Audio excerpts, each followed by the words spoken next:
Today I want to talk about several different things, but I first want to start off say thank you for watching, thank you for subscribing, those of you who have subscribed and liked, and those of you who have clicked through the product links. That really has helped me out a lot and helps me keep going with my content and recommending gear or saying stay away from gear. Before I get into today's gear, I want to say this to YouTube creators and those of you who are potentially going to be YouTube creators. You haven't maybe taken the jump, created a channel, or even set a direction for your content, etc. Whatever the reasons might be, I want to talk to you real briefly and say and encourage you, you need to create a YouTube channel. For those of you who have a skill, I've been telling a lot of my friends who have certain skills or certain abilities or certain passions, if you have a skill that you can create content around, you need to make a YouTube video. I was reading some stats just the other day. I can't remember which website it was on or where the stats actually came from. They might have been direct YouTube stats. I don't know. Either way, the numbers support my theory of you need to make a YouTube channel. And basically what they were saying was that the number of people making 5 figures of income from YouTube increases by 35% every year, or at least they did this past year. The number of people making at least $10,000 on YouTube increases by 35%. Now, if that number is off by even 10%, if it's only 25% increase, the number of people making 6 figures goes up by 40% every year. So the number of people making $100,000 at least goes up by 40% every year. So why not be one of those people? You should be one of those people. I should be one of those people. This day and age, a lot of us are, to be honest, lazy or just unmotivated. I know I have several friends who have told me, you know, hey, I'm not motivated to get out and shoot. There's so many people shooting. There's so many people doing everything. Totally get that. But the statistics say you have a good chance of making money on YouTube. You need to go for it, and I'm encouraging you, step out, make that YouTube channel and create content. My other encouragement would be create good quality content, because that's really what's going to sustain, and that's what we see a lot of these big creators is that they have quality content that they're putting out consistently.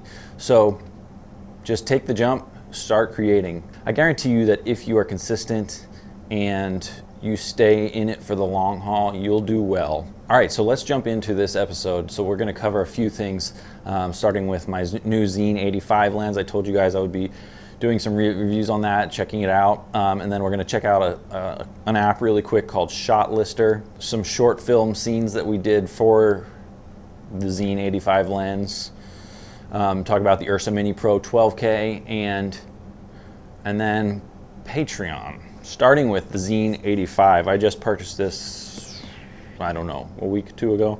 Anyway, the Xeen 85 T1.5. So it's the same T-stop as my 24mm Xeen lens that I have, and I really liked the 24. And having shot more with that and with this now, I'm realizing a few things I like and a few things I don't like. Number one, what I like is the focal length. Of course, I bought the 85 on the crop sensor. That's about a 130mm focal length because of the crop factor. So remember to take into account your crop factor on the camera you're using, whether it has a crop factor or doesn't have a crop factor.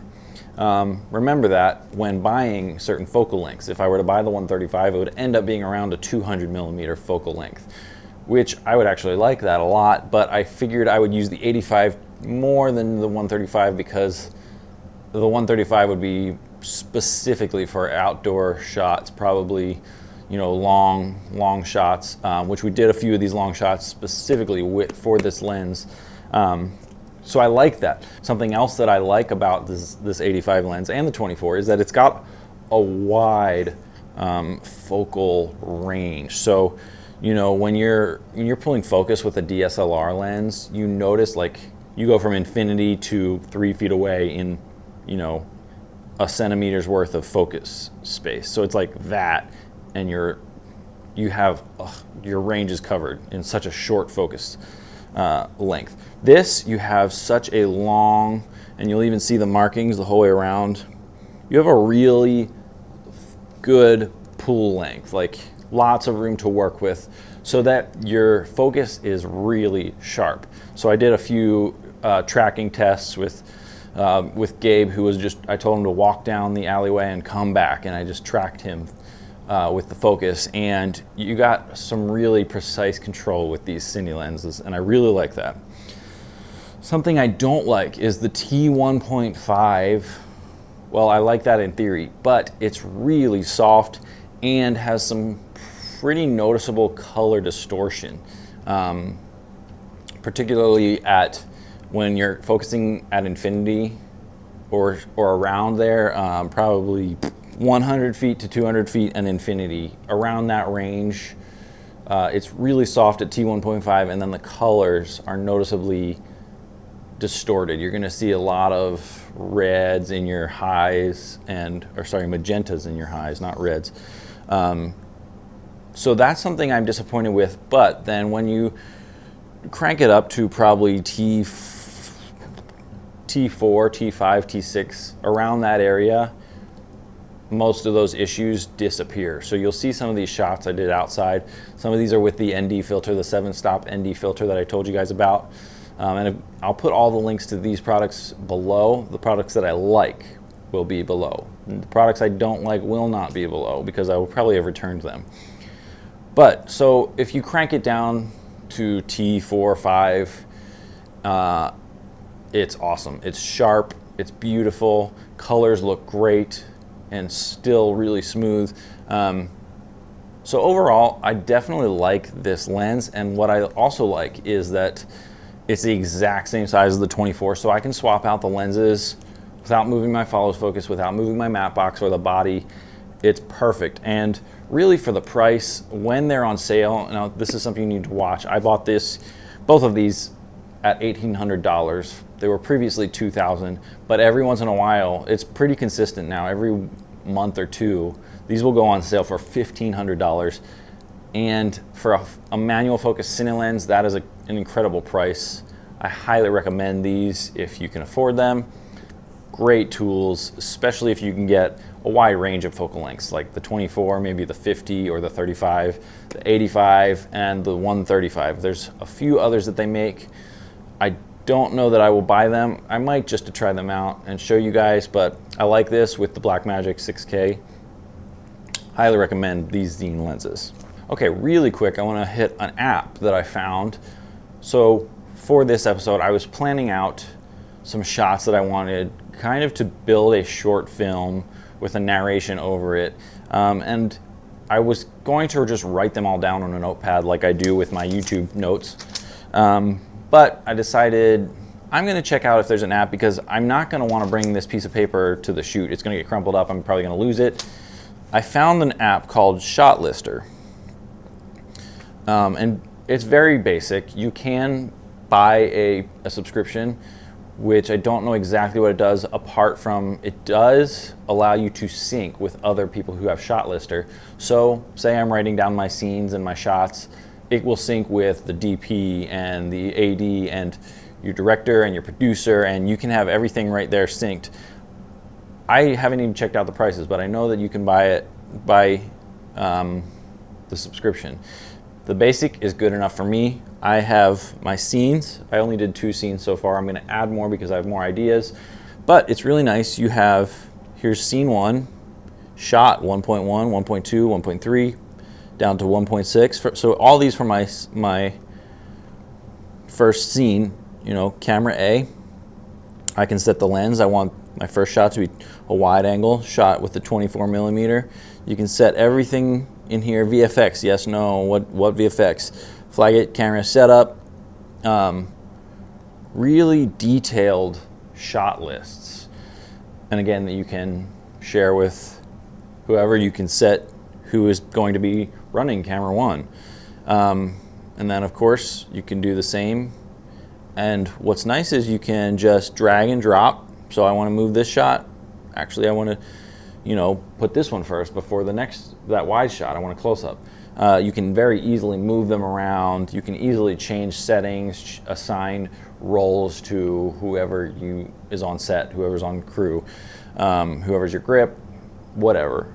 It's really cool, free little app. You can set the date of shooting. You can set the times.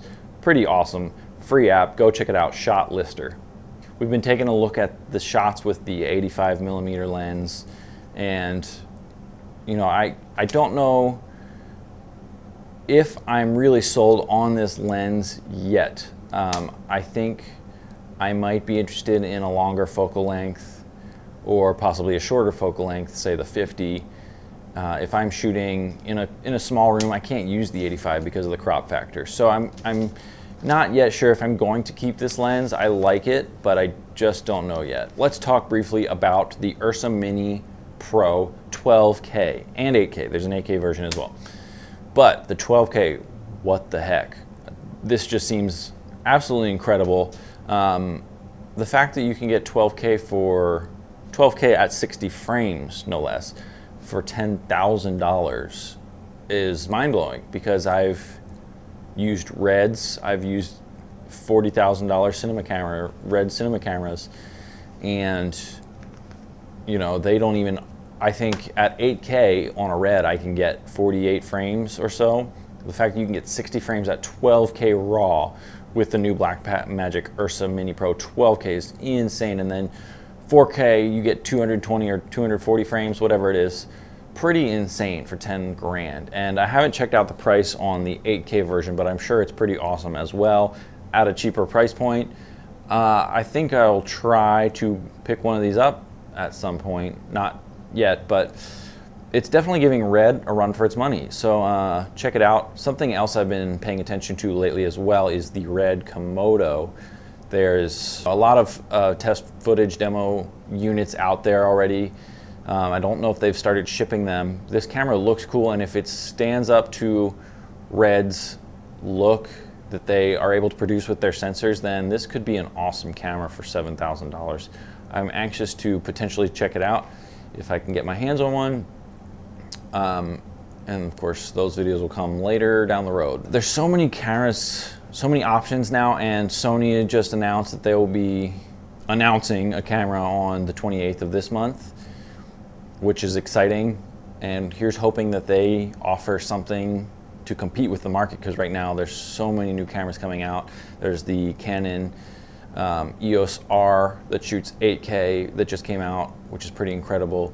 And then now you have the 12K Blackmagic, the 6K Red Komodo, a lot of cool gear coming out, new lenses, new lens lines, awesome stuff. I'm really excited for this year and next year's camera releases. But right now I'm sticking with Blackmagic 6K, price, the lenses, everything awesome. Thank you for watching. Thank you for subscribing, for those of you who have subscribed, and liking. Again, check out the links below. It will really help me out. And stay tuned for the next episode.